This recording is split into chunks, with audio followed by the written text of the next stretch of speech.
El Señor esté con vosotros. Lectura del Santo Evangelio según San Marcos. Los apóstoles volvieron a reunirse con Jesús. Le contaron todo lo que habían hecho y enseñado. Entonces Él les dijo: vengan conmigo a un lugar solitario para que descansen un poco, porque eran tantos los que iban y venían que no les dejaban tiempo ni para comer. Jesús y sus apóstoles se dirigieron en una barca a un lugar apartado y tranquilo. La gente los vio irse y los reconoció. Entonces de todos los poblados fueron corriendo por tierra a aquel sitio y se les adelantaron. Cuando Jesús desembarcó, vio a esa numerosa multitud que lo esperaba y se compadeció de ellos, porque andaban como ovejas sin pastor. Y se puso a enseñarles muchas cosas.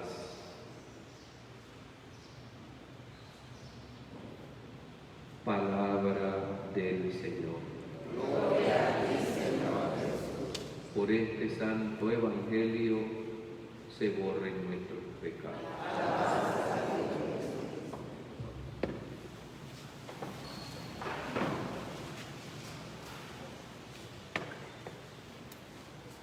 Queridos hermanos,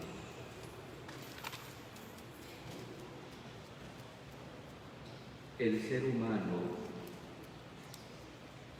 hecho a imagen y semejanza de Dios, necesita alimentarse en dos sentidos: en el cuerpo y en el alma. No solo de pan vive el hombre, sino de toda palabra que sale de la boca de Dios. ¿Y dónde vamos nosotros a buscar este alimento que sale de la boca de Dios?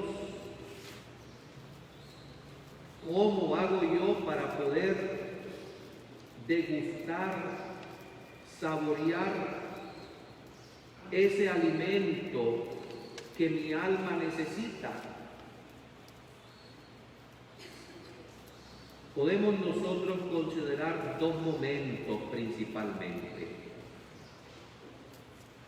El momento de la oración, de la contemplación y de la meditación. El momento en que nosotros nos reunimos en torno a estas dos mesas. Esta de la palabra, que es donde se proclaman las Sagradas Escrituras,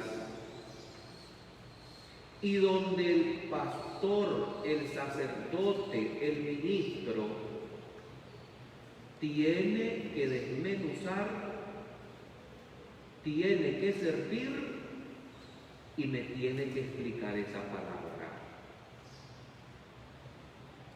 El momento de la comunión,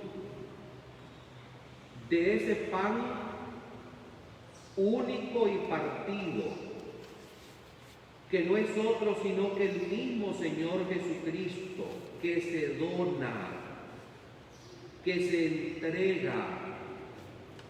Tomen y coman, esto es mi cuerpo. Tomen y beban, esta es mi sangre. Y una vez que nosotros hemos alimentado nuestras almas, inmediatamente vamos a ser catapultados, impulsados por ese espíritu a la acción pastoral y a la acción del servicio y a la acción oblativa en cuanto que nos debemos donar para el bien de los demás, de nuestras comunidades, de nuestras familias, de nuestro prójimo. Para irrumpir y comenzar la meditación de este domingo se nos ha propuesto el contexto difícil de los malos pastores en el tiempo del gran Jeremías. Personalmente a mí me sacude cuando escucho estas advertencias. La verdad es que me da miedo escuchar en esta palabra de Dios que comienza así: ay de los pastores que dispersan y dejan perecer a las ovejas de mi rebaño. Aquí hay dos cosas que no debemos perder de vista. Este rebaño no es de nosotros, es del Supremo Rey y Pastor.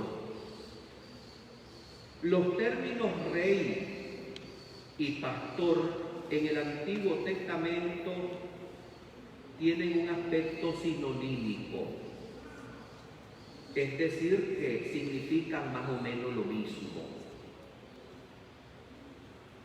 Y después de hacernos ver que este rebaño es del Señor, debemos nosotros tener sumo cuidado para no ser también incluidos en esa lamentación que sale de la boca del profeta, pero que comienza del corazón del mismo Dios. ¡Ay de los malos pastores! El contexto en que habla Jeremías realmente debe ser lamentable.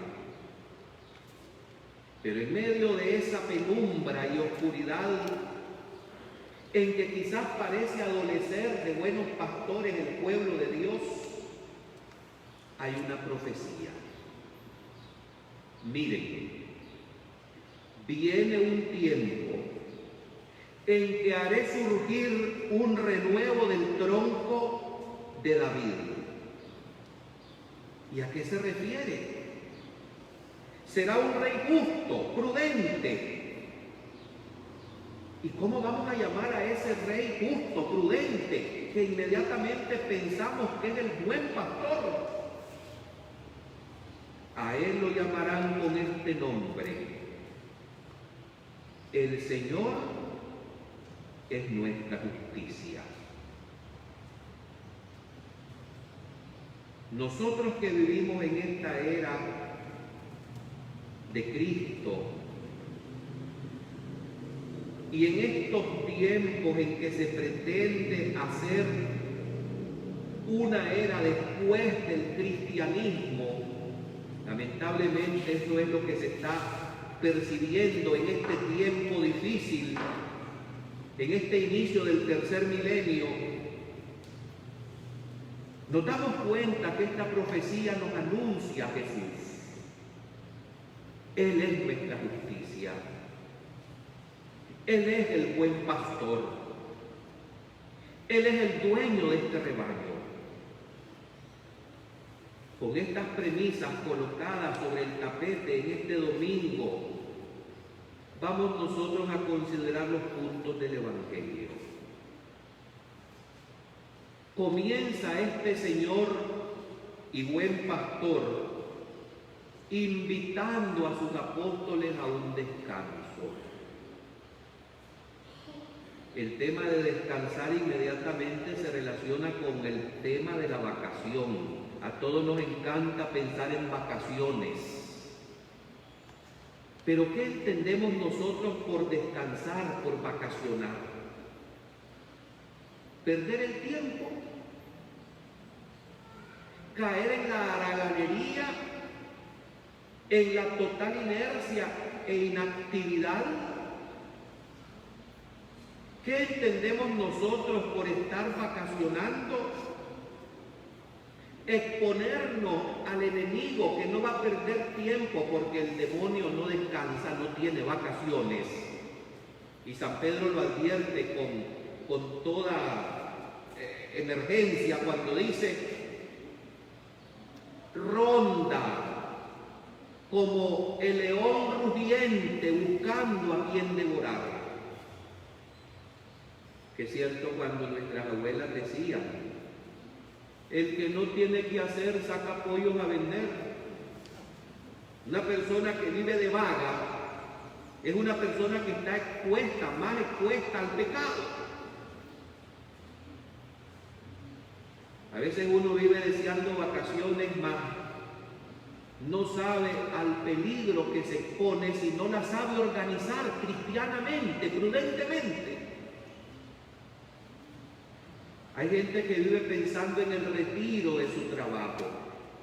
Yo creo que todos tenemos derecho a ese descanso, a retirarnos dignamente.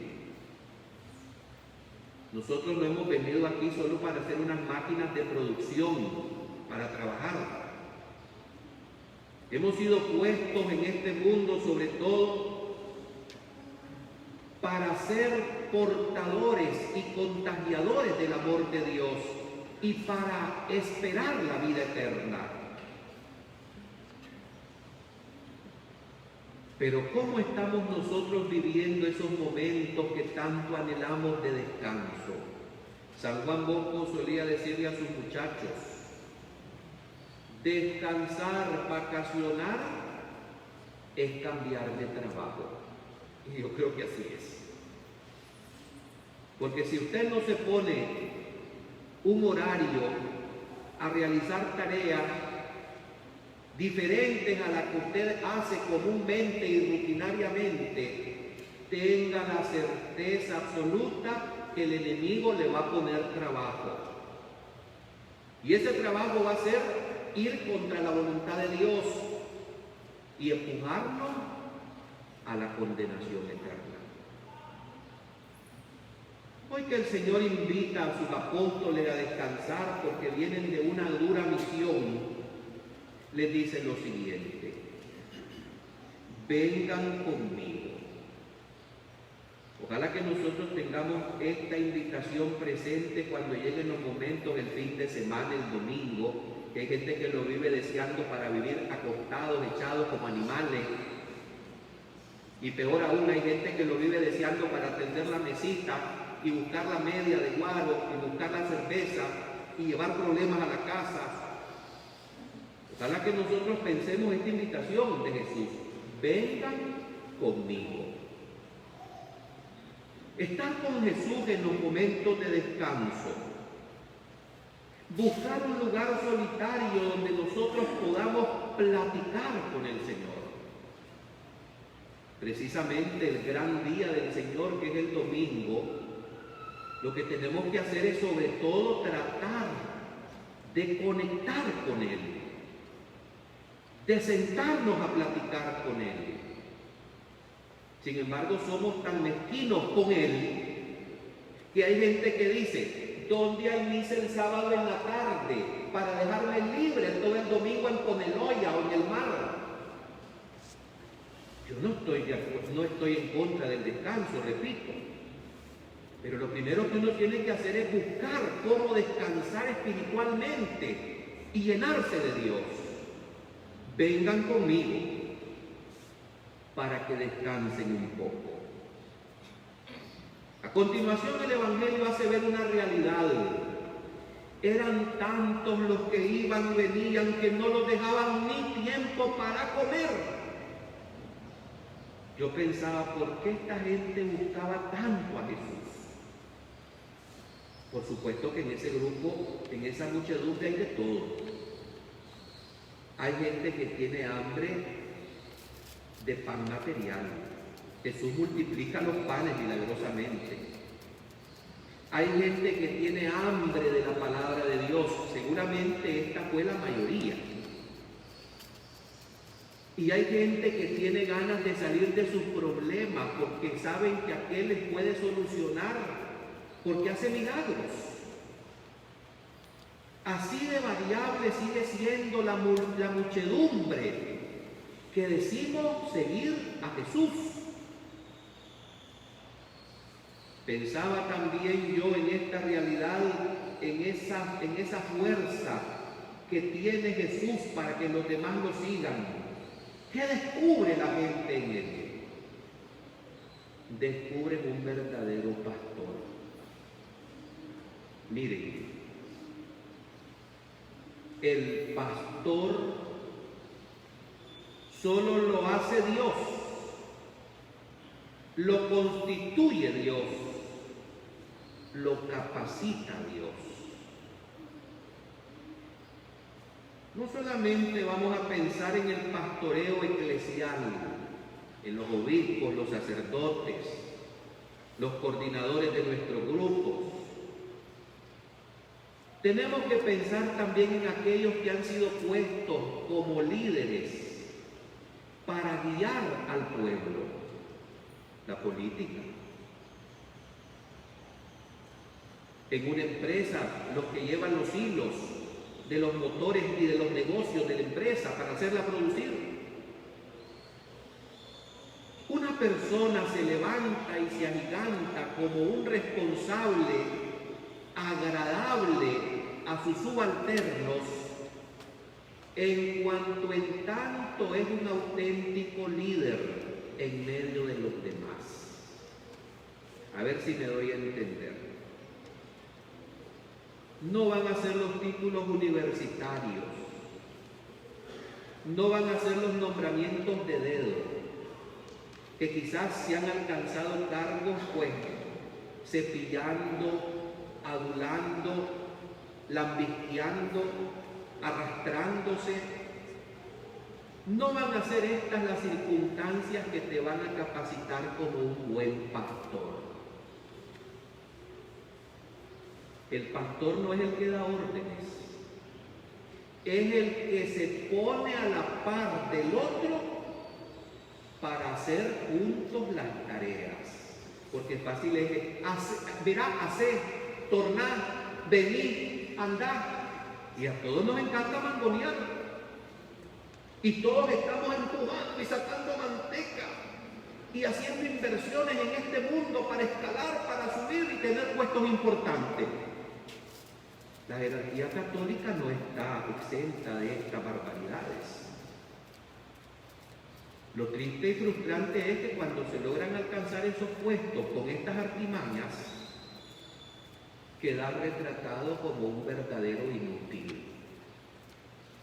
Porque puede ser pastor de nombre, pero no de verdad. ¿Y por qué la gente seguía tanto a Jesús? Porque era un pastor auténtico, un buen pastor, de los pies a la cabeza. Y por eso la gente lo acosaba, lo perseguía. Jesús tenía miel. Es imposible concebir una persona en un cargo para ser servidor si lo que tiene es miel, si lo que tiene es veneno, si lo que tiene es nada más que lanzas que tira para pervertir, para maltratar, para explotar. Pues esa gente que sabía que Jesús tenía miel, no lo dejaba ni comer. Yo recuerdo que en el seminario había un sacerdote, que Dios lo tenga en gloria, un jesuita de los de antes, que nos decía a los seminaristas: sepan ustedes que cuando lleguen al ministerio sacerdotal, la medida para darse cuenta si lo están haciendo según la voluntad de Dios es que la gente los va a acosar, los va a buscar y no los va a dejar vacacionar. Y esa es la verdad. Lamentable es cuando uno llega a una parroquia, a una oficina curial, y lo que se topa es con una auténtica burocracia. Y es cierto que uno debe ser organizado y poner horarios de atención, horarios para confesar, horarios para atender direcciones espirituales, horarios para las celebraciones, porque no podemos vivir en desorden, en anarquía. Pero para los asuntos de pastorear el rebaño, no hay horario ni calendario. Ese es el buen pastor. Y justamente la segunda parte de este relato lo pone de relieve. Jesús se iban a un lugar solitario porque tenían derecho a descansar, venían cansados, pero la gente le salió adelante.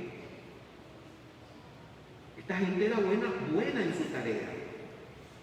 Eran liderados por aquel anunciado por Jeremías, que lo llamarán con este nombre: el Señor es nuestra justicia. Y esa gente está hastiada de injusticia, de maltrato, de pisotones, de explotaciones. Porque esa gente se había sentido trasquilada, explotada. Necesitaba un líder que los mimara, que los escuchara, que los apapachara, que los besara, que los cuidara. Y por eso acosaban a este líder, a Jesucristo. Era ahí el modelo de todo pastor. Quien no considera este modelo y no procura imitarlo, siendo su sacerdote, su ministro, no estamos cumpliendo su santa voluntad. Si las motivaciones para meterse a esta institución y ser sacerdote, ser monseñor, ser obispo, ser papa, han sido trasquilar a las ovejas, hablarles de negocios, estar constantemente insistiendo machaconamente en asuntos financieros, no está cumpliendo su papel de pastor. ¿A qué viene la gente a la iglesia? A oírme a mí estadísticas financieras o económicas. ¿A qué vienen ustedes? A oír discursos políticos en los que voy a condenar a los que no piensan como yo. De ninguna manera. Ay de aquellos malos pastores que hacen de estas celebraciones mitines políticos. Ay de aquellos pastores que no preparan debidamente el alimento que se les tiene que servir, especialmente el domingo, a ustedes. Ay de aquellos pastores que lo que les motiva es nada más que seguir enriqueciéndose en los bienes materiales y terrenales. Cuando Jesús vio a aquella muchedumbre, dice el Evangelio, que estaban tristes, que estaban desamparados, que estaban cansados. Aquí hay una palabra muy importante. Se compadeció de ellos y empezó a hablarles del reino de Dios, porque andaban como ovejas sin pastor. Se puso a enseñarles muchas cosas. ¿Saben ustedes cuál es la tarea de esta iglesia? De esta iglesia católica. Debería de ser lo más importante, según aprendí yo. Predicar el reino de Dios a un mundo disperso, aborregado, dividido, desnortado, perdido, desorientado, y señalar ese destino feliz para el cual se nos ha creado: el reino de los cielos, el reino eterno. Si nosotros, la iglesia, no cumplimos esta tarea y nos afanamos en darle de comer el pan material a los demás, en buscarles la medicina, en buscarles la casa, vivienda, lo cual no está mal, pero si nos dedicamos solo a eso, vamos a ser como una ONG más en el mundo, organización no gubernamental, y nosotros no somos eso. Dejemos eso a esa gente. La iglesia no es una institución, no es una ONG. Su tarea es señalar el reino de los cielos a las almas, llevar las almas a Dios. Ustedes vienen a la iglesia, especialmente el domingo, a escuchar de mis labios predicación de este evangelio, de este Jesús que les quiere abrazar y que extiende sus brazos en el paso de los tiempos para hacernos consolar, para enjugar nuestras lágrimas, para no hacer acepción de persona. Este me cae mal porque es de tal color, este no me gusta porque tiene tal opción, este porque impulsa esta agenda. Ciertamente el Señor aborrece el pecado, pero ama infinitamente al pecador. Y esta iglesia está llamada a consolar, a enjugar las lágrimas, a reír y a gozar con el que goza y a acompañar en ese viaje eterno para encontrarse con Dios a las almas y sacarlas de este mundo incontaminadas, absueltas y libres del pecado. Esta es la tarea del pastor en la iglesia, como es también la tarea del pastor en los otros ambientes que he señalado, políticos, sociales, empresariales. Buscar el bien para las mayorías, procurar que los demás se sientan realmente guiados por personas que buscan el bien común y no el bien personal. Amén.